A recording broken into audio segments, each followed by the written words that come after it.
as requested by some folks, this is the complete Mastercut of How Close Is It to the Original by yours truly. Anyway, enjoy! Hi, I'm back. It's been a while, with a musical that's caught my attention after several years of working on my thesis. By years, I mean weeks. It definitely felt like years.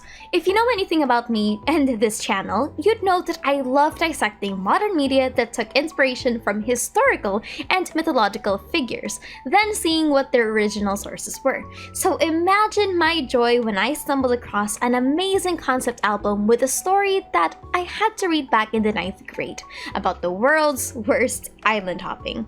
If you've ever been a fan in the musical scene, you'd probably heard of Epic the Musical. It's a concept album about Homer's Odyssey, an epic story about the king of Ithaca, Odysseus, and his journey home with a crew of 600 men. His sole motivation was to return to his wife Penelope and the then infant Telemachus. In classic Greek mythology fashion, hijinks ensue and it takes him over 2 decades to get back home. But today, I want to ask the question of how much of the Odyssey was adapted in Epic the Musical, and what was changed. Disclaimer: now, the point of this video isn't to critique the musical piece itself. Hell, I actually think the creative liberties taken improved the flow of the musical story by a lot, and provide an interesting retelling of Odysseus.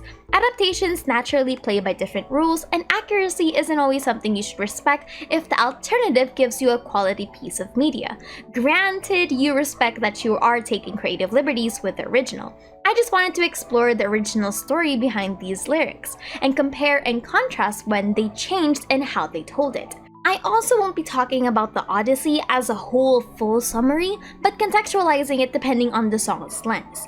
So you shouldn't treat this video like an Odyssey summary. We also won't be talking about Odysseus's more heinous acts towards people because he was definitely a man from a different time and culture, and I don't think I'm ready for that. So let's begin with the song The Horse and the Infant. The first section of the musical is called the Troy Saga and begins with Odysseus leading the soldiers while they were still inside the Trojan horse. However, the original story doesn't actually begin in the Trojan War, and rarely talks in detail about what happened during this war because it's assumed that we've read the other works in Greek mythology. At most, it gives you callbacks and references about Odysseus' great deeds and sacrifices to the gods by vanquishing the soldiers of Troy in the name of the Pantheon. Instead, the original story begins with Telemachus and Athena meeting, Athena convincing Zeus to let Odysseus go, and Telemachus setting on to the journey to find more information about his father. I'll expand on this later, but this basically means that chronologically, the Wisdom Saga should be the first section of the musical, followed by the Troy and Cyclops Saga. Anyway, back to the song. The Horse and the Infant and some of its details have very interesting contrasts with the original source material. First is Odysseus' role in the epic as being more of a commander. The original Odysseus wasn't as involved in the front lines at the level musical Odysseus is. He's definitely a warrior at heart, but he's more so an advisor, confidant, and a strong voice of reason that aided in several conflicts as well as persuading key players like Achilles and Agamemnon. He's a counselor rather than a primary warrior, and might not even be as involved in the front because he was a driving force in the back. He was someone that kept the peace and integrity of the Greek camps, especially during losses and times of low morale. Now what about the infant? The infant in this story is Astyanax, and apologies for how I'm pronouncing these Greek names, I have never dabbled in this kind of pronunciation before, the son of Hector and the crown prince of Troy. Consistent to other mythologies, Odysseus in some way or form influences the Greeks to kill the child by chucking him off the walls. Also did those Danaan car lords hurl from a high tower the babe Astyanax, dashing him out of life. They tore the child out of his mother's arms in wrathful hate of Hector, who in life dealt to them such havoc. Therefore hated they his seed, and down from that high rampart flung his child, a wordless babe that nothing knew of war. The very pivotal part here is this very difficult moment for Odysseus to have to decide on killing this baby. However, what differentiates this killing from the mythologies is how it was given to Odysseus. So let's move on to the second song, just a man. Odysseus is torn between killing the infant or letting him live and risk losing Penelope and Telemachus should the prophecy occur. The importance of just a man is in its characterization of Odysseus as a man who has no choice but to follow the will of the gods, for the sake of protecting his men and the promise of returning to his wife and son. There's also a strong emphasis on his complex desire to fight for those he cares about, but has a difficult time consolidating the bloodshed needed to achieve that peace. The musical drills in this image of a man who was born to be a pacifistic figure, but cursed to fight in a wretched war. But the real Odysseus is more brutal than that.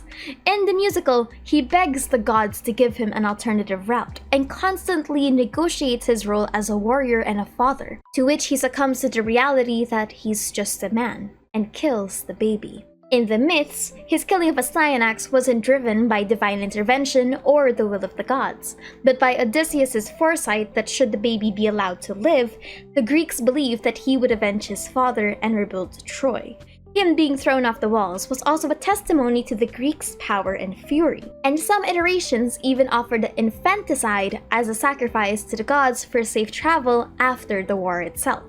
However, there are some stories out there that explored the baby's survival, where certain Greek heroes couldn't bear to kill the child, so they whisked him away to a faraway place by hiding him. Also, it's not uncommon for the sacrifices to the gods during times of war thing to happen in order to gain their favor. In the Odyssey, Athena even says this to Zeus during her confrontation with him, that Odysseus had killed in the Trojan War in honor to appease the gods.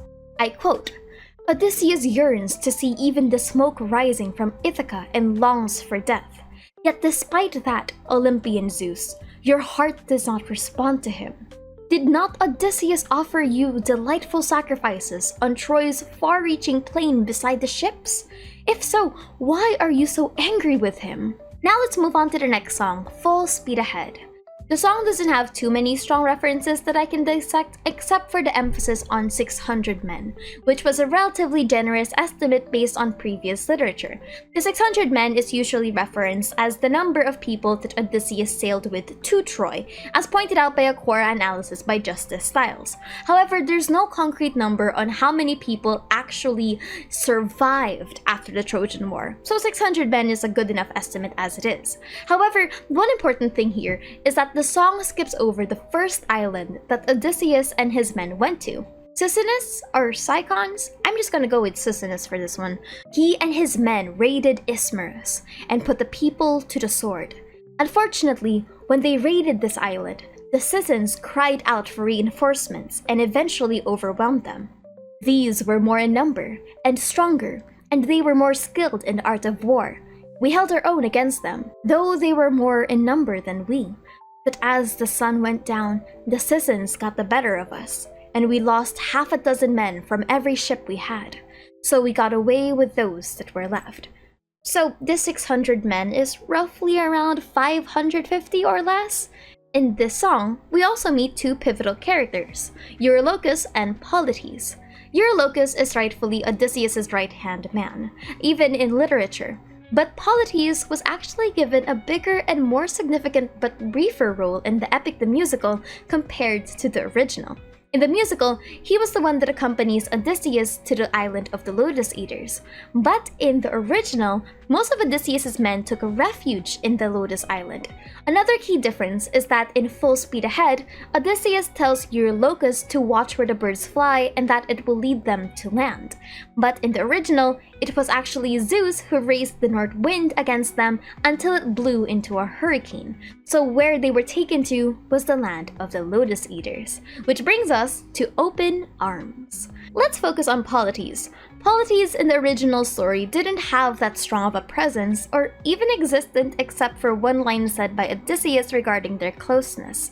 Even if you search up his name, Polites is referred to by Odysseus as a dear friend.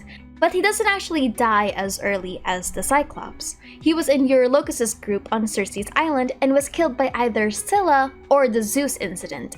This is the line from the Odyssey that mentions Polites, and this was along the lines of when they arrived to Circe's island. Presently, they reached the gates of the goddess's house, and as they stood there, they could hear Circe within, singing beautifully as she worked at her loom. making a web so fine, so soft, and of such dazzling colors as no one but a goddess could weave. On this, Polites, whom I valued and trusted more than any other of my men, said, "There is someone inside working on a loom and singing most beautifully. The whole place resounds with it.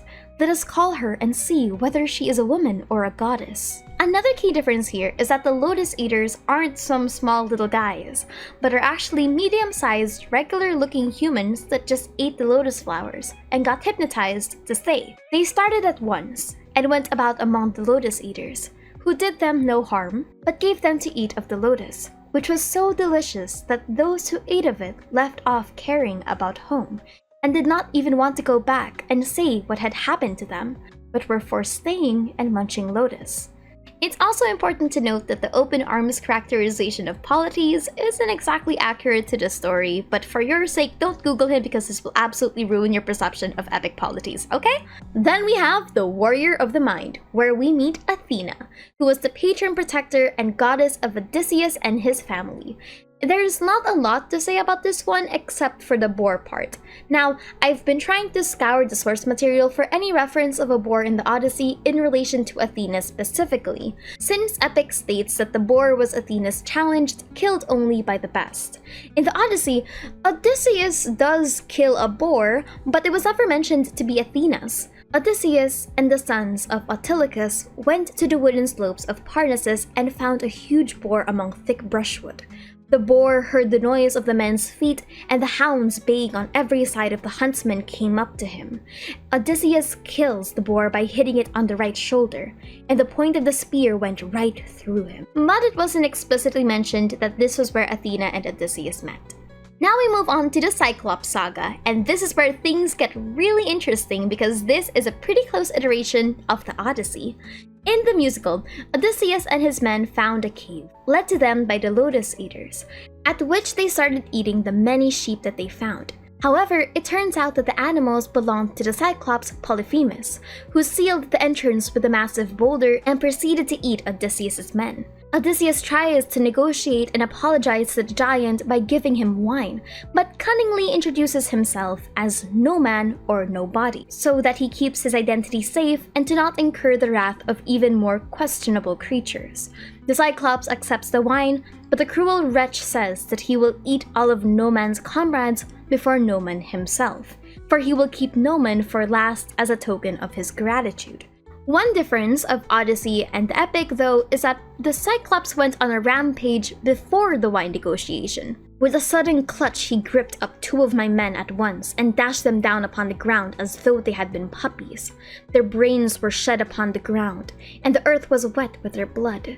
Then he tore them limb from limb and supped upon them. He gobbled them up like a lion in the wilderness, flesh, bones, marrow, and entrails, without leaving anything uneaten. As for us, we wept and lifted up our heads to heaven on seeing such a horrid sight, for we did not know what else to do. But when the Cyclops had filled his huge paunch, and had washed down his meal of human flesh with a drink of neat milk, he stretched himself full length upon the ground among his sheep, and went to sleep. I was at first inclined to seize my sword, draw it, and drive it into his vitals, but I reflected that if I did, we should all certainly be lost, for we should never be able to shift the stone which the monster had put in the front door. When the men drove the club into the Cyclops' eye, Polyphemus shouted to the other Cyclopses in the cave. But because of Odysseus' foresight, Polyphemus would end up saying, "No man is killing me by fraud.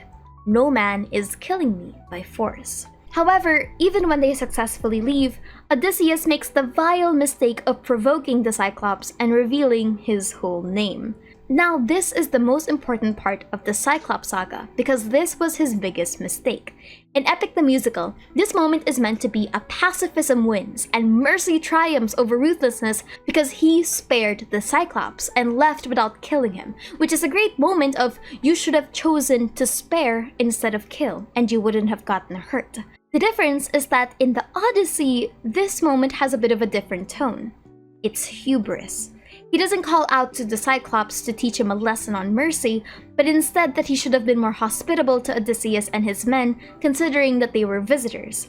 In ancient Greece, attacking your visitors is a massive sin, and Odysseus flaunts that it is by Zeus's will that the Cyclops is now blind.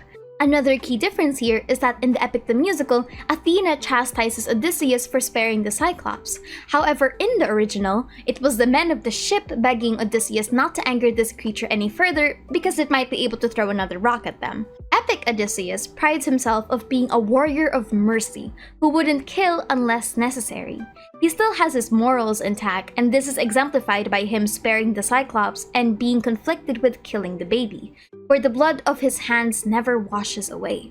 But with Odyssey Odysseus, this is a hubris move. It wasn't specifically that he was trying to teach the Cyclops anything, just gloating to the Cyclops that it was me, Odysseus, who gouged out your eye. Moving on to My Goodbye. My Goodbye plays a crucial turning point in Odysseus' life where he loses the guidance and mentorship of Athena and is left to fend for himself against Poseidon's rage and the many dangers of the sea. In the original Odyssey, this confrontation never happened. It was just that Athena disappeared for a good duration of the book, partially because of the wrath of Poseidon and the danger of angering one of the most powerful gods further. If there is anything that you should note about divine intervention in Greek mythology, it's oftentimes motivated by internal politics that are sometimes difficult to navigate, even amongst the gods. Hell, Athena's intervention later on required her to appease the Council of Gods to assist Odysseus against Poseidon's wrath. So it's not actually all that fair to say that Athena left because of anger or disappointment in the original story, and this does show the role of gods in mythologies. They're neutral, omnipotent beings who interpose and intercept on their own whims. The third saga of this story is the Storm Saga, where the story takes on a larger deviation from the original source material. First, the storm that was mentioned in, well, Storm, wasn't actually there. The next island they came across just happened to be the Aeolian island.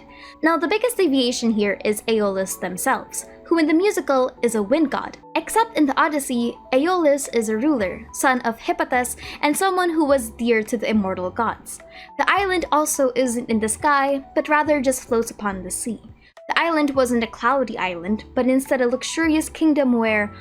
Okay, if I had to read this, so do you. Aeolus does give him a bag made out of ox hide to hold the waves of the roaring winds. And that specific bag was given to Aeolus by Zeus, who made him the captain over the winds. This is unlike epic Aeolus, who is a genuine deity and put on the same deific status as Zeus and Poseidon in terms of being a genuine obstacle. Here, Aeolus doesn't have the trickster vibes since Aeolus didn't really have a hand on the unfortunate events to come. He genuinely did want to help Odysseus and his men. So we continue off to the next part of Keep Your Friends Close. The 9 days is definitely accurate, and the opening of the bag as well because they thought Odysseus got gold and silver from Aeolus. Actually, I prefer the original retelling of this because it kind of makes more sense in terms of why the men would be tempted to open the bag, besides the "it's treasure" line from the song. If you saw your captain go to a god's domain in the sky, it doesn't take 3 brain cells to consider maybe not opening the dangerous godlike artifact that could spell your ruin, especially since you previously just had a song about the gods being untrustworthy. It could have been a bomb for all you know. Unfortunately, both in the story and in the musical, the men open the bag and do not listen to Odysseus' warning, sending them far, far away from Ithaca and into the continuation of their journey. In Epic, the bag sends them straight into something that Aeolus calls the Land of the Giants. But in the original, the bag just sends them back to the king, to which Aeolus told them to get the hell out of the place because they're too stupid or too greedy to breathe the same air as him and his family. Which honestly, valid. And last but not the least for this video, because I'm going to be cutting this off into 2 parts, Ruthlessness, where in the musical, Odysseus is confronted by a very angry Poseidon who chastises him for not only harming his son, but also thinking that he can get away with sparing him and leaving him blind instead of giving him an honorable death. Poseidon is angered by his self-righteous call for mercy and says that ruthlessness is mercy upon themselves, as he kills 557 men, leaving 43 under Odysseus' command. The confrontation is cut short as Odysseus takes the bag from the wind god and blows the ship away from Poseidon's reach and into the island of Circe. Now, how does this fare in the myth? Well, the island of the giants that Aeolus mentioned in the epic is where they actually go, and there's no true confrontation with Poseidon there. There's not even a number as to how many men were killed during this island. The giants here are the Laestrygonians, and on this island, they meet a young woman who came outside to fetch water. When the men asked her who the king of the country was, she led them to her father's house. However, the king of this place is Antiphates, who upon seeing the men, began to snatch them up and make them dinner. They began to hurl rocks at the docks which killed Odysseus' men, and Odysseus gives the order to retreat. While it was unknown how many died in this conflict, it's fair to say that this was a haunting experience for the crew. Now, before I begin with the Circe Saga, some corrections and connections from the previous video. Poseidon's killing of all but Odysseus' ship in Epic the Musical is reflective of how the Laestrygonians killed everyone but Odysseus' ship. The clamor from the ships was dreadful. My men were being destroyed. Ships were smashing into one another, with those huge monsters spearing men like fish and taking them to eat a gruesome meal, as my ship left the beetling cliffs behind, moving out to sea. But the other ships, those in the harbor, were totally destroyed. Another correction is that Antiphates isn't the king of the Laestrygonians, but instead Lamis. Antiphates was just the one that waged for the attack against Odysseus and his men. Also, I accidentally called the Ocean Saga the Storm Saga, so whoops, my bad. Anyway, let's continue. Let's start with the introduction to the Circe Saga, where after Poseidon's attack on the ships, they seek refuge in Aea, where they encounter the goddess sorceress Circe. Puppeteer was pretty close to the original story, except that rather than sending his men out first, Odysseus was the one who went to survey the area before seeing the smoke from Circe's house. This is when he sent out his men. When they realized that they were being turned into pigs after eating the food that she gave them, Eurylochus was also the one to flee the area and report back to Odysseus. Much like the musical, he tells Odysseus that he stayed behind while the rest of the men entered, and then realized that she turned them into pigs. Child raised by Zeus, do not take me there against my will. Let me stay here. I know you won't be coming back again yourself, or bringing back the rest of your companions. No, let's get out of here, and quickly too, with these comrades here. We may still escape this day's disasters. Now we move on to Odysseus meeting with Hermes, who came to him with his gold wand and disguised as a young man in the heyday of his youth. Hermes in the musical and the story warned him that going to Circe without a plan is a death sentence, but with his help, Odysseus can survive this trial. The conversation in the song and the literature is pretty close with each other, where Hermes actually tells him what Circe does, like mixing a drink for him and drugging Odysseus, and that he will give Odysseus an herb that will prevent her spells from working on him. But the difference here is that Hermes actually warns him about Circe's intention of saving herself by weaponizing lust. And this is where the musical takes a stronger divergence from Circe's story. She will then be frightened and will desire you to go to bed with her. On this, you must not point-blank refuse her, for you want her to set your companions free, and to take good care also of yourself. But you must make her swear solemnly by all the blessed gods that she will plot no further mischief against you, or else when she has got you naked, she will unman you and make you fit for nothing. Another important note here is that Hermes actually also warns Circe that a hero named Odysseus would come here one day with his ship. So following this, we have the confrontation in Done For, which doesn't have that much divergence from the original story except for a back and forth every now and then, where they finally fight and Circe tries to affect him with her magic. But it doesn't work because of the molly Hermes gave him. But the bigger dive we'll focus on is There Are Other Ways. This plays off the same with the musical, except that Odysseus has no choice but to bed Circe here. Actually, they have a child together during the time that Circe and Odysseus were here. Telegonus, Agrius, and Latinus. Now, why this was most likely omitted from the musical is because Odysseus valued his integrity and loyalty to Penelope, and instead appeals to Circe by begging her to please let them go. This works consistently well with the previous songs, where Odysseus is a man of passion and plea, where he would do his best to keep his morals intact, and his love for Penelope and refusal to bed Circe is what actually sways the sorceress from killing him. It's this loyalty that convinces her, because she remembers acts of passion, and that she has been in love once before. This is also important in the future because this is what Athena uses against Hera to convince her that Odysseus never cheated on his wife, and even in the original mythology, he didn't. It was prophesied that Circe would coerce him to sleep with her and that he'd have no choice. But going back to the original literature, this characterization of story Odysseus as a man who has no choice but to bed a woman who could probably kill him if he's not too careful is also pretty consistent with the tones established in the original epic. Someone who is more self-serving and self-preserving if must. It's not to say that he didn't love Penelope in the original or is less loyal, but that he understands the power dynamic and gravity of the situation, especially since Circe is a goddess.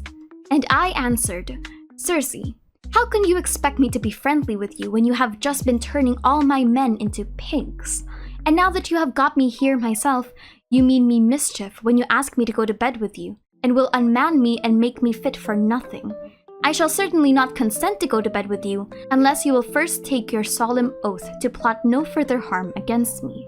It's also noted that even after he does bed her, the grief and fear of being stuck in her house with his men still being pigs makes him numb for days, making him unable to eat or drink. Circe obliged when she realized her actions and freed the men from her curse.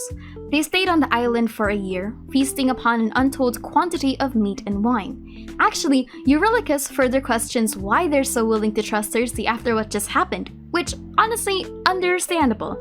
He even accuses him that it was because of Odysseus' recklessness that the men in the Cyclops' cave were killed, but the men didn't listen to him and still stood by their king. After they stayed, the story continues with Circe telling Odysseus to travel to the underworld and find the shade of the blind Tiresias, who even in death was bestowed upon by dread Persephone the power to understand. And now we move on to the Underworld Saga. The Underworld Saga in the musical begins similarly with its story counterpart, as the ship is heading off into the land of Hades. There's nothing too eventful that happened here that strays too far from the original, except that there's a more intricate process of getting to the underworld. Several ritualistic sacrifices and prayers were required to not only enter, but to ensure their safe travels.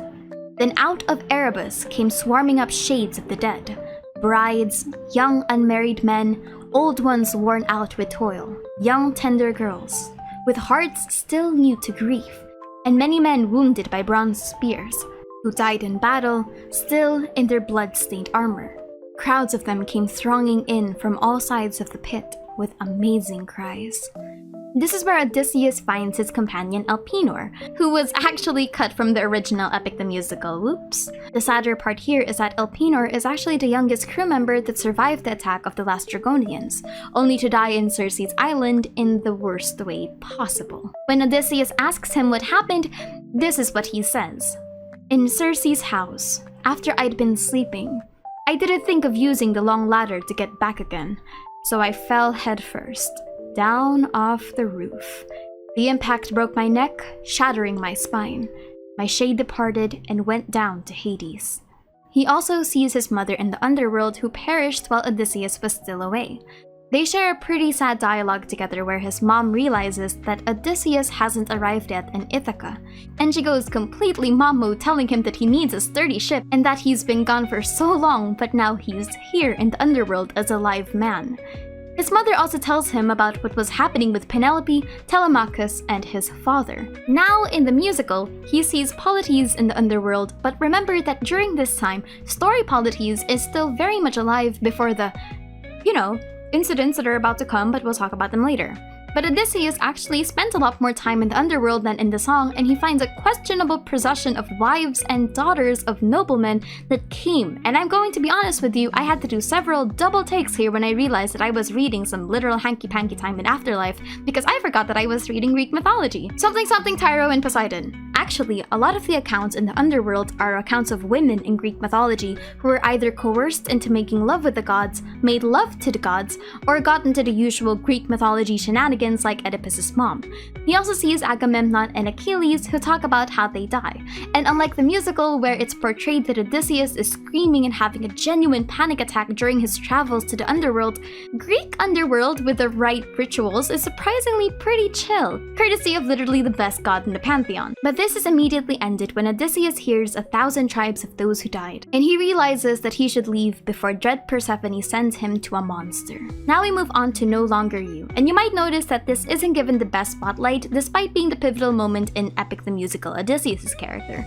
In the musical, this is the moment where Tiresias' prophecy is vague but true, that Odysseus becomes such a changed man that he is no longer himself when he arrives home. Tiresias in the original tells the similar story. Glorious Odysseus, you ask about your honey's sweet return, but a god will make your journey bitter. I don't think you can evade Poseidon, whose heart is angry at you, full of rage because you blinded his dear son. But still, though you will suffer, you may still get home, if you will curb your comrades and your heart. As soon as you've escaped the dark blue sea and reached the island of Thrinacia in your sturdy ship, you'll find grazing there the cattle and rich flocks of Helios, who hears and watches over everything. If you leave them unharmed and keep your mind on your return, you may reach Ithaca, though you'll have trouble. But if you touch them, then I foresee destruction for your crew, for you, and your ship. And even if you yourself escape, you'll get home again late and grieving, in someone else's ship after losing all of your companions. Now we move on to Monster, which is a great representation of the literary difference between Epic Odysseus and Story Odysseus. As mentioned previously, these two characters have different but not necessarily contrasting ideologies when it comes to doing what they must do for their own survival. This song is crucial to Epic Odysseus because he slowly comes to the realization that his want for balancing peace and pacifism has gotten them killed more times than saved him. It's a pivotal character moment that makes him challenge himself, and marks the transition into the next act. But this moment doesn't happen here for Story Odysseus, because while he's cordial and polite to those that he doesn't deem a threat, Odysseus isn't afraid to fight and kill for his men, or even compromise his morals if it is absolutely necessary. He's less of a good person and more lawful neutral in this regard, which is why the transition from the underworld back into Circe's island in the story is less eventful. Now we move on to the Thunder Saga, where we see the last bits of Odysseus' journey. It's important to understand the themes that the Thunder Saga has for Odysseus as opposed to the original myth. Here, Odysseus' ruthlessness is on full display as a development for his character. There's a sudden transition between him being in the underworld and him being suddenly out of the sea and confronting the sirens. But it's made to play into the idea of fooling the listeners that he's singing to Penelope, which works well for a song about temptation. The original, though, has them returning to Circe's island, where she tells them about the sirens. In the musical, they circumvented this by having Odysseus be the one to deduce the presence of sirens through seeing a ship with no crew. But in this story, Circe tells them all about how sirens seduce men who unwittingly sails past them. She tells them to put wax in their ears and just row past. Another key difference here is that musical Odysseus is assumed to be walking around and actually conversing with the sirens, but in reality, Circe tells him that if he's so keen to hear the siren song, that his companions should tie him to the boat so he doesn't run overboard. Strangely enough, this is a pretty peaceful encounter, besides that they want to lure you into the water. While Different Beast really cements that musical Odysseus has become crueler to those that pose a threat against him and his crew, Story Odysseus just lets them be. In a way, the divergence between story and musical is the sub-theme that they represent. While musical Odysseus has to deal with mercy versus ruthlessness after getting shafted multiple times, Story Odysseus is just a man who is relatively powerless against the elements and has to genuinely come to terms with his mortality being the weakest possible bargaining chip. Now he has to face the Sirens, Scylla, and Charybdis, who Circe warns are powerful foes that can't be killed by manpower, especially the latter two.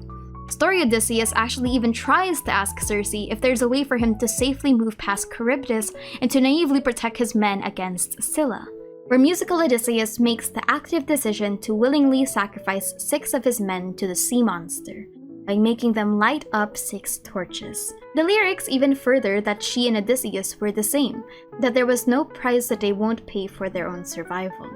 However, the torches being here make all of the difference when it comes to the scene, and while Eurylochus' anger is somewhat empathetic in the next song, the torches symbolized Odysseus' willingness to do whatever it takes, and he had an active hand in signing the deaths of 6 men instead of Scylla just being a natural obstacle. The original Odysseus had to make a difficult choice.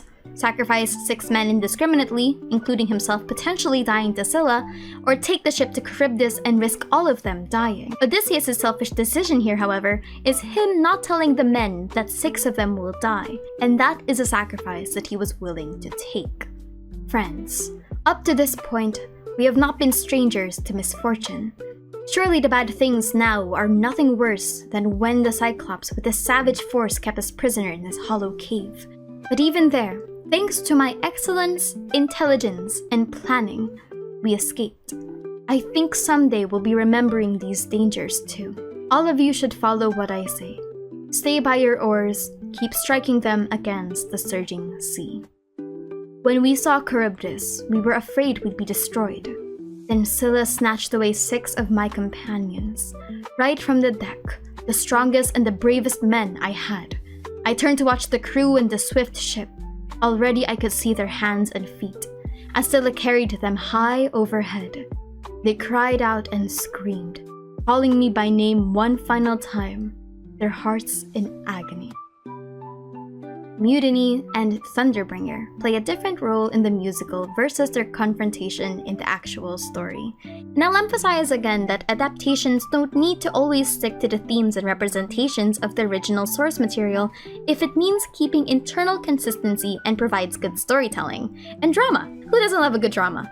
Musical Eurylochus is baffled that Odysseus would give the order to actively sacrifice 6 of his men to Scylla, instead of trying to fight her, leading to a full-on confrontation where Odysseus' men betray him and he is stabbed. But story Eurylochus has a different argument. They arrive to the island with Helios' cattle, and Odysseus says that they shouldn't stay here because of the prophecies. But Eurylochus refuses to listen to him any further. You're a difficult man, Odysseus, with more strength than other men. Your limbs are never weary. One would think you were composed entirely of iron if you refused to let your shipmates land, when they're worn out with work and lack of sleep. Here on the sea-girt island, we could make a tasty dinner. Eurylochus instead barters that the men should rest on the island and prepare a meal. Then they'd leave in the morning, and Odysseus was left with no choice but to oblige. But he made them swear not to harm a single herd of cattle and large flock of sheep, instead eating only what Circe gave them. They all agreed and they stayed the night. However, a storm catches up to them as Zeus stirs up a hostile wind, which made travel impossible and stranding them on the island for several days. Now, a few key differences here.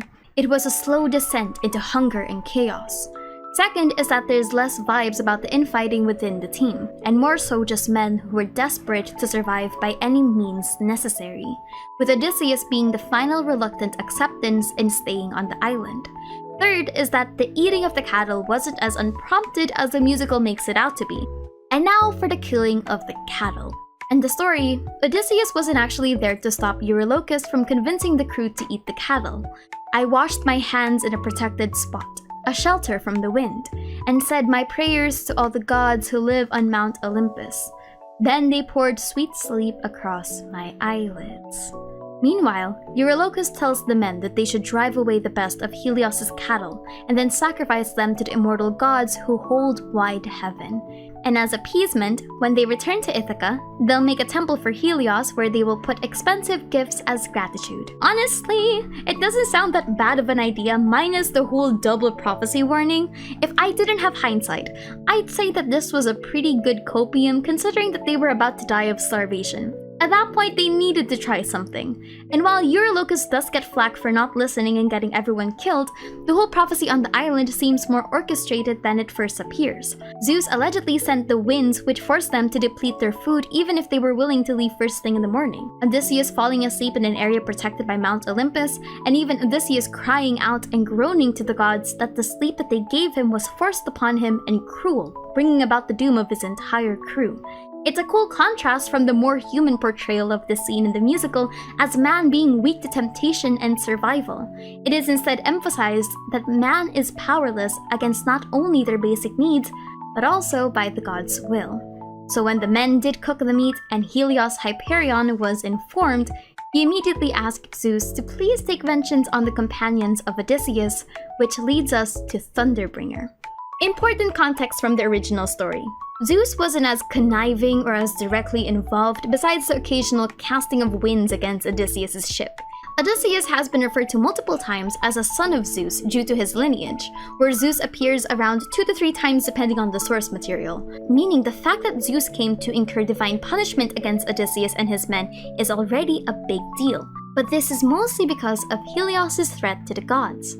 Helios knows that it wasn't Odysseus' fault that the men killed his animals, so he goes to Zeus and specifically says for him to kill Odysseus' companions, or else Helios himself will go to Hades and shine among the dead. This is an important characterization of Zeus that will be returned to later in my analysis of God Games, because that's also a pretty big divergence.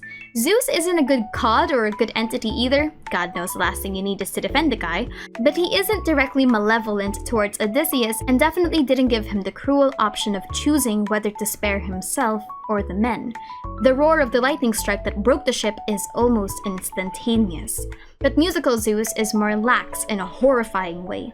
The lack of Helios' threat and the vibe of the song really makes it seem that he's enjoying seeing the men suffer, and the added trauma to Odysseus when he tells him to choose is almost sadistic. But it hammers down this theme that we've seen with Poseidon and Aeolus.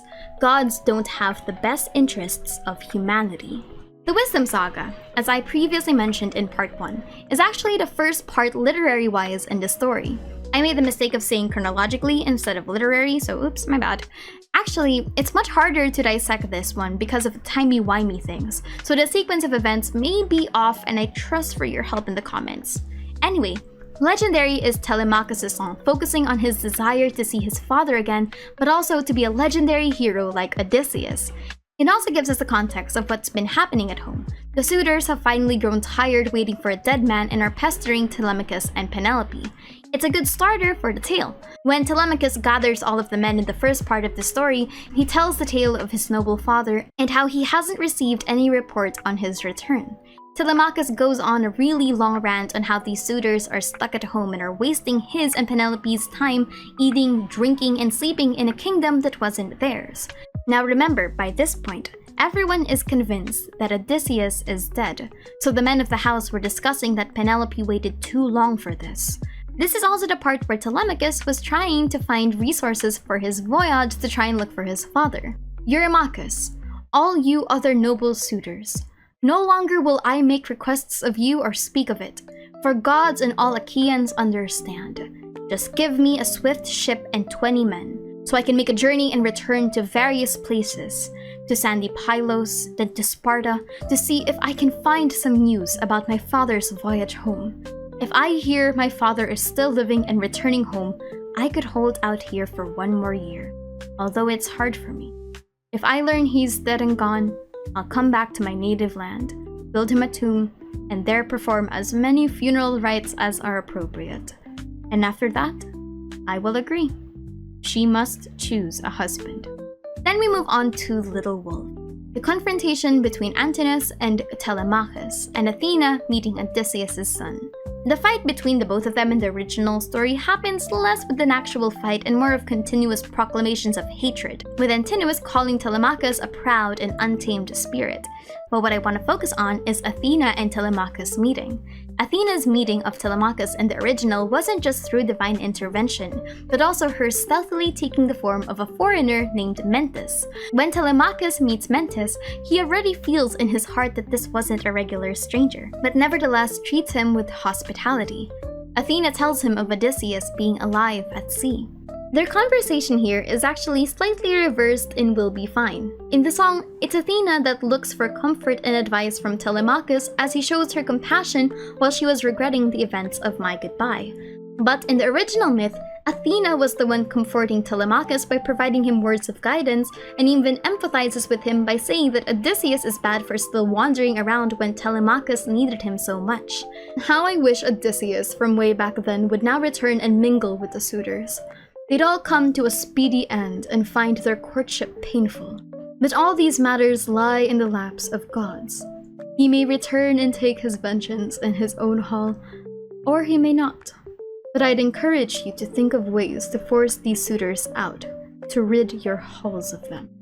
It's partially because myths like this, in story, serve to cement the deific status of gods, which makes sense.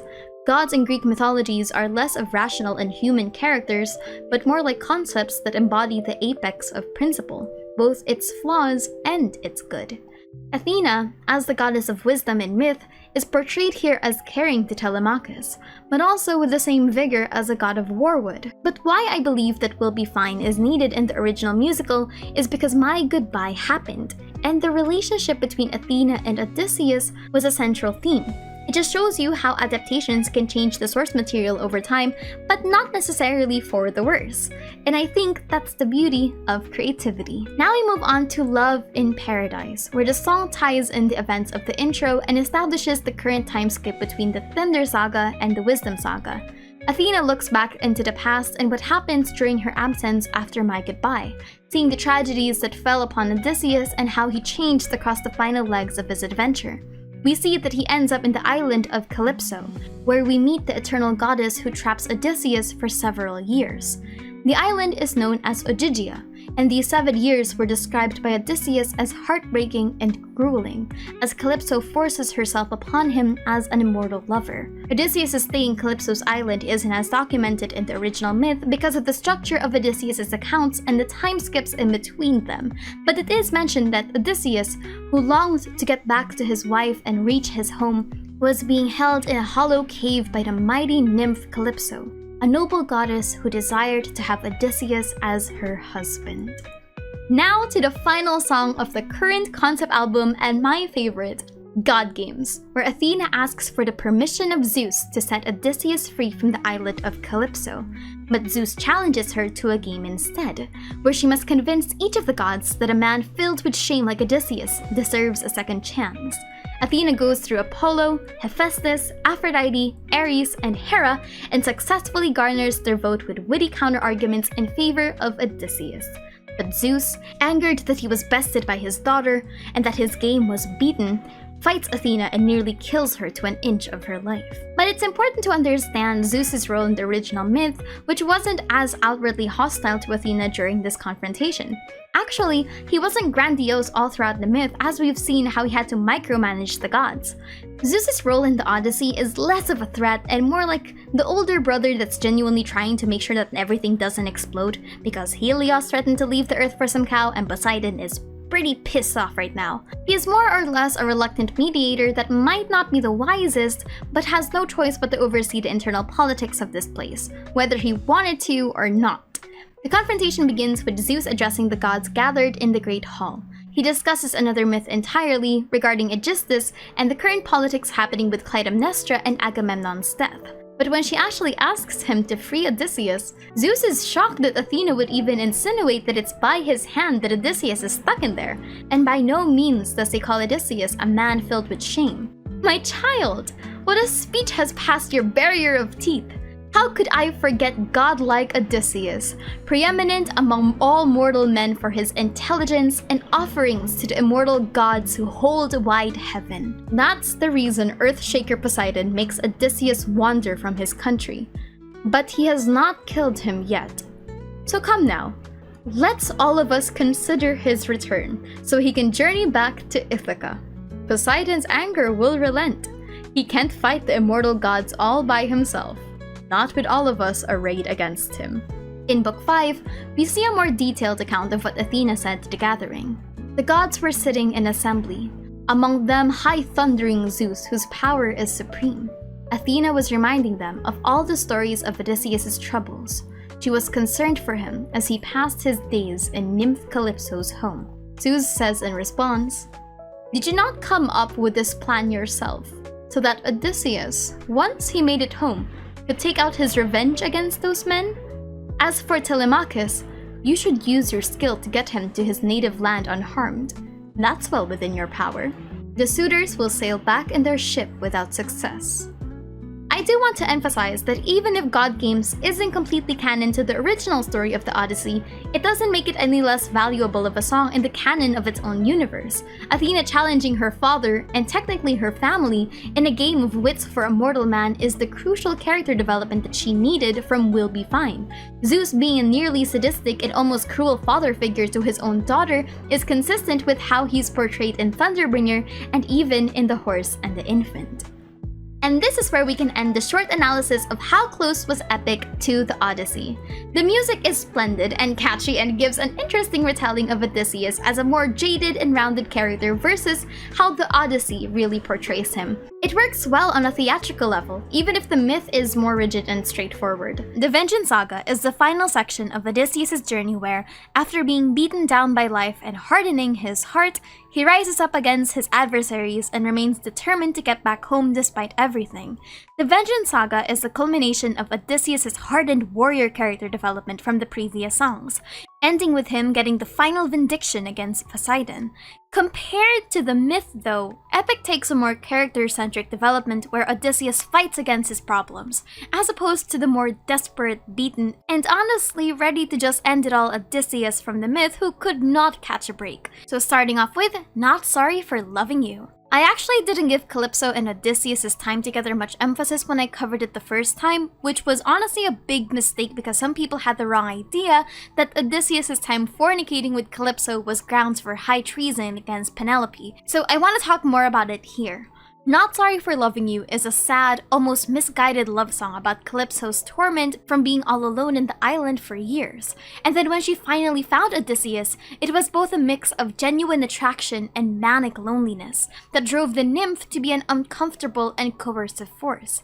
What this song expands for her characterization is, instead of presenting her like the firmer Calypso in the myth, it plays on her vulnerabilities of losing a love after years of isolation, but it also recognizes that the way that she kept him from his life in Ithaca was wrong. Now, going to the original myth, the myth doesn't exactly talk a lot about what happened during those 7 years, but instead gives emphasis to how Hermes and Calypso discussed the matter of freeing Odysseus. So, what happened is that Hermes begins his conversation by telling her that he doesn't want to be here, but there's no god that can override the will of Aegis-bearing Zeus. Hermes tells her that she needs to set Odysseus free because it's not by his fate that he will die here, but rather return home to his high-roofed house. Calypso is distraught, of course, and says that the gods are far too jealous and unhappy. She calls out the gods for their double standards of if how a goddess were to have their way with a mortal man, then the pantheon would either kill the mortal or make the goddess suffer, which, fair enough. She also helpfully points out that Odysseus was saved by her, after Zeus was the one who struck down his ship. So she finds it hypocritical that he's decreeing to let Odysseus go after Zeus being the one that did that to him. But she relents nevertheless, agreeing with Hermes that no one can override Zeus's plans. When she finds Odysseus again, he's sitting by the shore full of tears and mourning his return. So when Calypso tells him that he can return home and that she'll help him build a ship, Odysseus is rightfully suspicious that she was planning something different. If anything, Odysseus is worried that she's sending him off to the sea against Zeus and Poseidon alone, which is an immediate death sentence. So he makes her swear that this isn't a devious plan to injure him. Of course, we know that Calypso does harbor genuine feelings of lust and love for him, so she agrees and swears that there's no ill intent towards Odysseus. When they have their dinner for one last time, Calypso wishes him well but questions why he's so keen on returning home when he knows that it's not only a dangerous trip, but that he's also passing on the opportunity for immortality by staying on her island.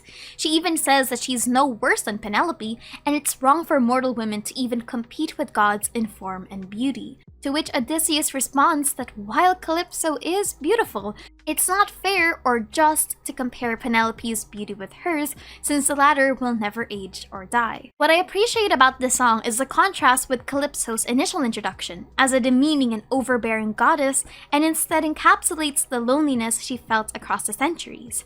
This song also slightly remedies the tense relationship between Calypso and Odysseus when they first met and over the course of 7 years, because much like this song, the final conversation between them was also one of the rare moments that Odysseus, in the myth, shows his gratitude for Calypso and shares that he does care for her platonically. It took 4 days for him and Calypso to finish the raft, then another day for Calypso to prepare his goods. Going into Dangerous. We've got our golden boy with the 80s synth being an absolute dear, telling him that Odysseus was being given one final option because someone fought for him. He tells Odysseus that he has one final shot at getting home, as long as he doesn't open the bag that was given to him, much like what happened in Keep Your Friends Close. Now, this conversation in the myth never happened because the myth focused on Hermes and Calypso's discussion, and a pretty funny line about how Hermes didn't actually want to be there.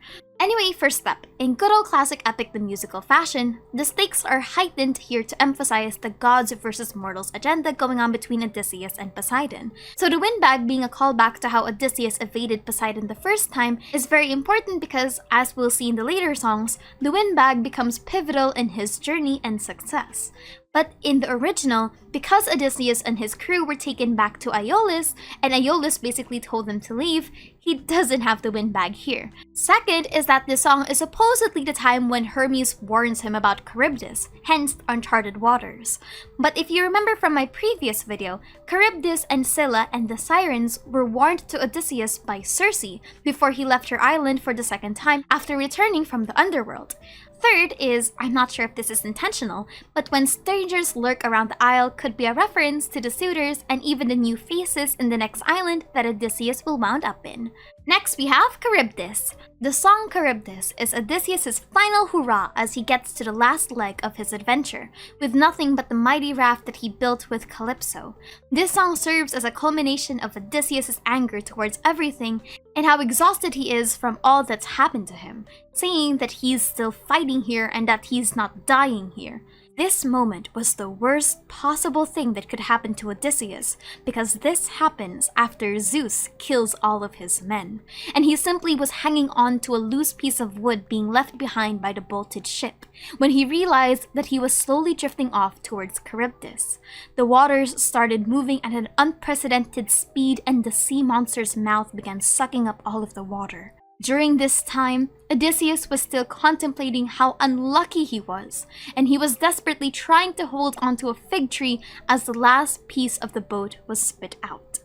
I jumped into the lofty fig tree and held on there, as if I were a bat, but there was nowhere I could plant my feet, nor could I climb the tree. Its roots were spread far down below me, and its branches stretched above me, out of reach, immense and long, shadowing Charybdis. So I hung there, staunch in my hope that when she spewed again, she'd throw up keel and mast. According to the myth, he stayed at sea for 9 to 10 days before drifting off to Calypso's island. I was really hyped for how the epic was going to show the sea monster because I loved Charybdis in the original myth. No humanoid, no nothing, just a disgusting force of nature that was almost invisible until you got close to her, similar to a black hole. And can I just say that it was absolutely genius to put her as the final adversary against Odysseus because of the sheer destructive force that Charybdis represented. Charybdis wasn't even an enemy that talked or sung, it was just there, a creature of pure water and pure unadulterated fear. And I think that this song did it so much justice. Combining the next 2 songs together gets us the final climax between Poseidon and Odysseus, where so close to home, Poseidon intervenes and demands that Odysseus fight him himself and die in the water. Poseidon threatens the citizens of Ithaca if Odysseus doesn't confront him. Odysseus tries to beg for Poseidon's mercy and forgiveness as one final appeal, telling him that this fight has gone for too long across the decade. Poseidon, however, is unrelenting, saying that he can't forgive Odysseus, to which he attacks and strikes. Odysseus, however, is not having any of this shit because he's been through enough and opens the windbag, sealing his fate that he will be stuck forever in the water. Poseidon taunts him further as Odysseus has blocked his own way home. However, Odysseus uses the windbag to his advantage and somehow overpowers Poseidon, stabbing him in his chest with his own trident. As a god, Poseidon can't die from this, so he has to feel every sharp pain and strife that Odysseus carves into him, to which Poseidon finally begs for mercy and eventually calls off the attack. Now, as cool as this song is, it is important to note that the gods in written mythology are seen as higher than mortals, and that includes the emphasis that mortal life cannot match the divine. And even if you did, most of the time, the gods are the reason that they got those powers in the first place, and the moment they become egotistical and lose their way, they will be punished for insolence. It's not impossible to outwit or damage a god, but that usually comes with horrible consequences. Looking at you, Sisyphus. So let's see how this played out in the story. Poseidon just came back from Ethiopia only to hear the news that something's wrong. Odysseus was out and about back on the sea trying to get home. Pissed, Poseidon thinks that the gods must have changed their plan for Odysseus. Even if fate ordains that Odysseus will get home, Poseidon has no intention of making it easy for him, so he stirs up a difficult wave and slams Odysseus' poor ship into nothing. As Odysseus is helplessly floating along the water, he begins to doubt his want to leave Calypso's island, and thinks that she was right for warning him. Unlike the sturdier and motivated Odysseus in the musical, Myth Odysseus was ready to die by Poseidon's hand at sea, and has accepted his fate of demise and wishes he died in Troy instead of here, alone in the water.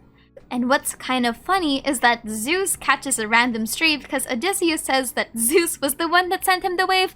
Honestly, I feel bad for the guy. It's also important to note that unlike Get in the Water, Poseidon knows that no matter what he does, he can't actually kill Odysseus, because the fates have ordained that he survived, and not even Poseidon has the rule to overwrite that. And Odysseus does get saved. A sea goddess named Leucothea takes pity on the poor Odysseus and tells him to go to a land of people raised by Zeus, Aegea. She gives him a veil and tells him to tie it around his chest. I'm not sure what the veil does specifically, but she says that it makes sure that he won't die or suffer. She does warn him though that when his hand can touch the shore, he needs to take it off and throw it from the land and into the dark sea. Then he has to turn away afterwards. We find out that when he does do that, it's just that the hands of the sea do take back the veil and nothing exactly happens. Actually, this part of the story after Calypso's island isn't just focused on Poseidon making his life a living hell while he was alone at sea, but also Athena helping him out. Remember, the myth never had a falling out between Odysseus and Athena. Athena just left somewhere there. So what happened during this part of the story is that Athena would block the wind except for the right path that would lead Odysseus to land. And she also put thoughts in his mind to escape the last few islands that he encountered. This wasn't a moment of a determined and desperate Odysseus fighting off a god in triumph, but a broken man who had nothing left after everything. But with Athena's guidance and help, she keeps supporting him throughout the last leg of his journey and fulfilling her role as his patron god. Okay, but a bonus tidbit from Poseidon, since this is his moment of defeat in the musical. In Book 13, we get a moment between Zeus and Poseidon where the latter is not happy that Odysseus was able to return home with the help of the Phaeacians. He went to Zeus and said that the Phaeacians, who were also Poseidon's descendants, weren't respecting him at all because Poseidon made his intentions very clear that he was going to make Odysseus' life a living hell. And Poseidon is really bitter about this, especially since the Phaeacians even gave Odysseus a lot of gold and trophies to bring home with him. Zeus is having none of this and is absolutely flabbergasted by the idea that Poseidon would even insinuate that the gods are disrespecting Poseidon. So he just tells Poseidon to do what he wants, but it's not really Zeus's fault if the people respected and cared for Odysseus. Poseidon does try to retort, but he also recognizes that Zeus's will is Zeus's will. And Zeus, being the supportive brother that he is, gives Poseidon an amazing suggestion of luring all of the men into the shore by making the speeding boats into stone, then locking everyone in by making a ring of mountains around their village. So in the end, Odysseus and Poseidon's conflict wasn't necessarily resolved, but rather Odysseus was saved from Poseidon and the god punished the ones who helped him out. Unfortunately. I'm not really sure if we're going to get a song on the Phaeacians come the next saga, but I'm interested to see if it's going to go back to Ithaca. But based on the lyrics, I think we're going to skip that part of the mythology and go straight into Ithaca, so I'm excited to see what happens. Where we last left on in the Odyssey, poor Odysseus is still stuck onto his little raft, praying that Earthshaker Poseidon doesn't send him overboard and let the waves eat him alive. Odysseus wound up in the island of Scheria, the island of the Phaeacians. Now, important note here, if you watched my previous episodes about the comparison, I told you that the original Odyssey opened with Telemachus' perspective and his diplomatic search for his father, with his trip being referenced in the Wisdom Saga and soon in the Hold 'Em Down song. So going back to the timeline of Odysseus, the entire recount of the Odyssey from the very beginning is actually current time Odysseus telling the Phaeacians what the hell happened to him. So how did he get here? Well, when Odysseus wound up on the island, Athena appears in a dream to the princess of the island named Nausicaa. Athena disguised herself as Nausicaa's friend and convinced her to go to the shore to wash their clothes. The princess agreed, and there they go to the next day. This is where they find Odysseus, naked and a little afraid. Nausicaa takes care of him and brings him to the Queen Arete and godlike King Alcinous. It's actually here where he recounts the full story of the Odyssey and the other sagas of the epic the musical. Alcinous, the king, feeling bad for Odysseus, gives up his fully fledged ship with treasures and lets him leave the island. But just as Odysseus leaves, Poseidon gets mad that the Phaeacians helped Odysseus out and complained to Zeus, in which Zeus turns the ship into stone, and the Phaeacians realize that they probably should stop helping random strangers just in case they piss off the gods. So the Ithaca saga continues once again, and we end off after this journey. So here's another cool Athena and Odysseus moment once he gets to Ithaca. The musical doesn't really cover the reunion, which I kind of find a shame since Odysseus' return is where Athena is super hands-on in the plot. Athena in the myth shrouds Ithaca in a mist that conceals its true form, and when Odysseus woke up and realized that he doesn't recognize Ithaca, he thinks that the Phaeacians must have screwed him over. Athena, disguised as a shepherd, approaches him and says that he's actually in Ithaca. Odysseus conceals his true identity, to which Athena, as the god of strategy, is delighted by. She informs him that Telemachus has gone in search of news for him and warns him not to go to the palace or else he will get killed. And you know what I absolutely love about this moment? Athena is an absolute enabler because she's the one that helps Odysseus make a plan to kill all of the suitors. She disguises him as a beggar to fit in and hide from everyone. She also tells him to go to a swine herder named Eumaeus. This is where Athena calls Telemachus back from his trip and where the two are actually reunited. It's also Athena that warns him of the ambush sang in Hold 'Em Down. This is in contrast to the musical cutting immediately to Penelope's song about the challenge. Kind of wish Athena got more spotlight for her role in this saga, but I can understand why the musical decided to go for a more human-centric champion approach given the themes of the previous ones. Especially since we just witnessed that Odysseus was able to go toe-to-toe and pierce Poseidon through the heart. So, we begin with the first song, The Challenge. Thematically, it would be a nicer payoff that Odysseus' accomplishments were his own. The epic the musical focused on humanity's strengths in the midst of godhood, how man can persevere despite nature's wrath. But Greek mythology had the important consequence of being that, a mythology. It's not really culturally appropriate to discredit the omnipotence and almighty power of the gods, which is why humanity is oftentimes portrayed as either subservient or dependent on the gods for guidance and intervention. But the musical cuts straight to Penelope. The challenge for shooting a bow through 12 axes is pretty accurate to the original mythology, but where it gets muddled is in the next two songs. By this point of the original myth, Telemachus and Odysseus have reunited and they're hiding out in the castle. Being disguised as a beggar is ridiculed and laughed at by the suitors. Hold 'Em Down is an interesting song because it cements Antinous as an unforgivable piece of shit, which he is, but in the original myth, he's a little tamer. The bar really isn't that high though, all things considered. And can I just say that one of the reasons Antinous is such a dick in mythology isn't just because of his rude behavior, but also how he disrespected the guest-friend hospitality usually prominent in Greek mythology. Greek mythology is notorious for upholding the customs that a host should always serve and respect their guests. And there are even entire myths out there where bad hosts are killed and punished. This concept is known as xenia. We also see this in how, during the Odyssey, it is in good faith that the kings Odysseus meets give him favors. This is also the creed Odysseus invokes upon the Cyclops when he taunted him with his name, that the gods would punish him for eating and killing his guests. Conversely, guests are not supposed to abuse the host's generosity. Guests must not be burdens and are also expected to reciprocate their kindness in the future. The reason I'm bringing this up is if you didn't think he was a jackass before, now you know he's an ass. But another point about Antinous that I find really fascinating is that he somewhat admires Odysseus, saying that of all men here, no one is like Odysseus used to be. I saw him for myself, and I remember, though at the time I was a little child. So while his disregard for Penelope's challenge is a great moment in the musical, it's a direct contrast to how he actually wanted to prove his worth by pushing through with the challenge, considering that Odysseus was in fact his king. I quote, "In his chest, his heart was hoping he would string the bow and with it shoot an arrow."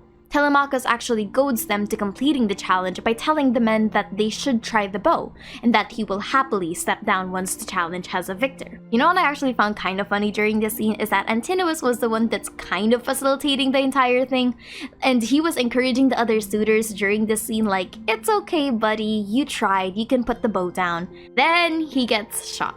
In the next song, Odysseus.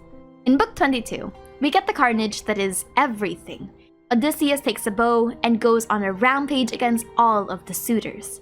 And when I say all, I mean all. What I want to focus on in this part is to compare the events of the carnage and the dialogue with the source material. Eurymachus is the one that tries to convince Odysseus to stand down because Antinous is dead, and that he should spare his people, as also depicted in the musical. But we know what happens there. The stranger part of this exchange is that in the musical, Eurymachus is just straight up shot, but in the original, Odysseus actually gives the suitors an ultimatum. They could run, but he will find them. Or they can fight like men. Eurymachus, realizing that their backs are against the wall, rallies the suitors and tells them to fight this man. Another core difference in this segment is the disposition of Telemachus as a character to all of the bloodshed. Telemachus in the epic asks the suitors to back down and that they will be spared. But in the original, Telemachus was ready to throw hands and was fighting alongside Odysseus as his second in command, which makes a lot of sense. Besides Odysseus and Penelope, it was Telemachus who has every right to be enraged by the presence of the suitors, considering he's been ridiculed by them for a good decade of his life. But after all of that bloodshed has been moved on, we get to the second to the last song of the epic the musical, I Can't Help But Wonder. I Can't Help But Wonder is the meeting song of Telemachus and Odysseus after they both engage in some good old classic murder.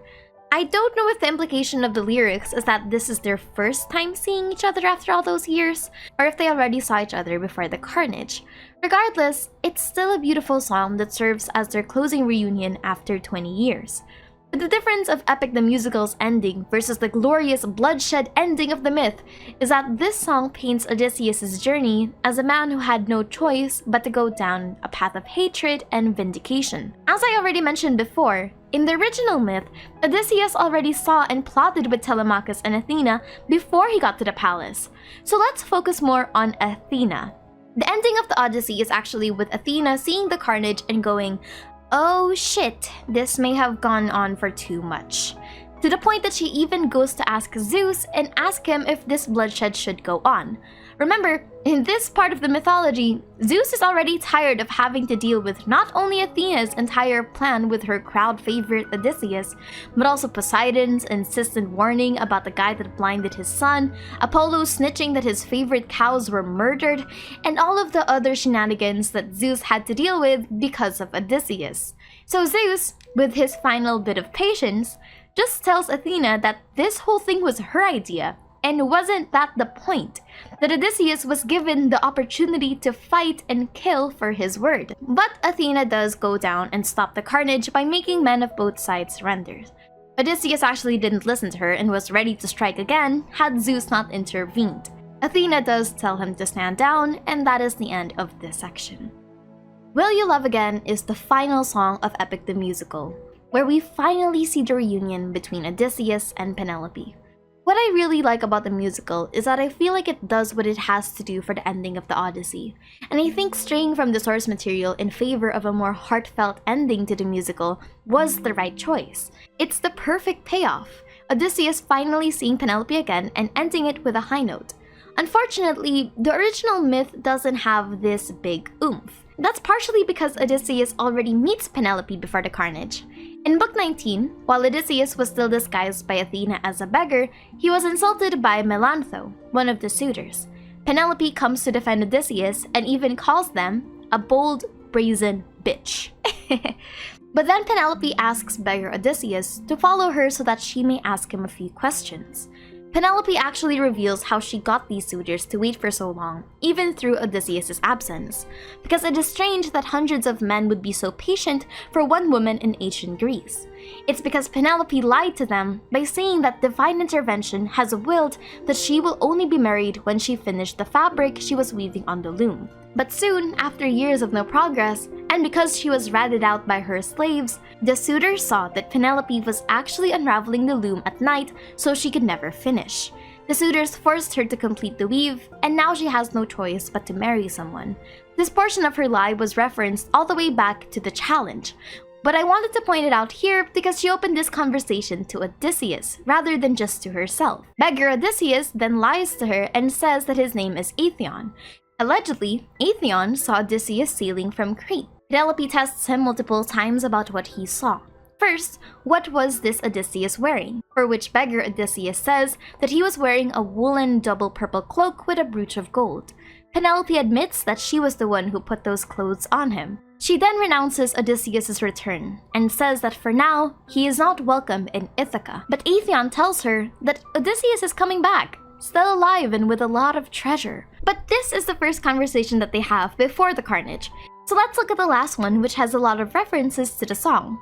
Myth Penelope is written to be more suspicious of Odysseus, not necessarily because he's not who he says he is, but rather the hurt and grief of being left alone for decades. Penelope doesn't immediately forgive him, despite his return, and even more so making a huge mess in their home by killing the suitors and causing political problems for Ithaca. The core difference is that it's Telemachus that criticizes his mother for being a cruel and unfeeling woman, especially since he knows that this is the real Odysseus. He asks her why she was being so cold, and that she should be thrilled that his father is alive. Penelope rebukes this by saying she is amazed, but she has other ways of making sure that this is Odysseus. The test is referenced in the song as the wedding bed being moved away. And let me reiterate the purpose of myths from a cultural perspective. Not only was it a fun story that talked about the gods and the heroes of old, but it was also a cautionary tale on mortal vices and impulses, and the emphasis on the omnipotence, power, and grace of the gods being superior to any mortal affair. Myths are meant to showcase the gods as the final adjudicators of justice. And Odyssey, despite supposedly ending with Odysseus as the high note, actually ends with Athena's final speech. In the final book, Odysseus visits his father, and while the reunion is heartfelt, his father fears that the suitors' men and brothers would retaliate against them. The men of Ithaca create an army to rebel against the king, and Odysseus arms himself for a full-on national war. That is, until Athena and Zeus intervenes from the heavens and tells them to stop this pointless and ceaseless war. Overall, a great saga to end a great concept album, and I'm super excited to see what they have next. Epic the Musical is one of the best musicals in my opinion when it comes to adapting and adjusting what you have to do for the source material, especially for something as old as ancient Greece. I don't agree with the idea that faithfulness is always insurmountable to quality. Besides, I think that the creative liberties that they did, as well as the themes that they've presented in the story, are consistent, logical, and pretty cool, honestly. Having more of a focus on Odysseus as a person instead of the more political omnipotence of the gods is my cup of tea when it comes to theater. Anyway, my name is Aster and thank you for chilling with me. This has been the How Close Is It to the Original series, and I'm going to see you all next time. Bye-bye!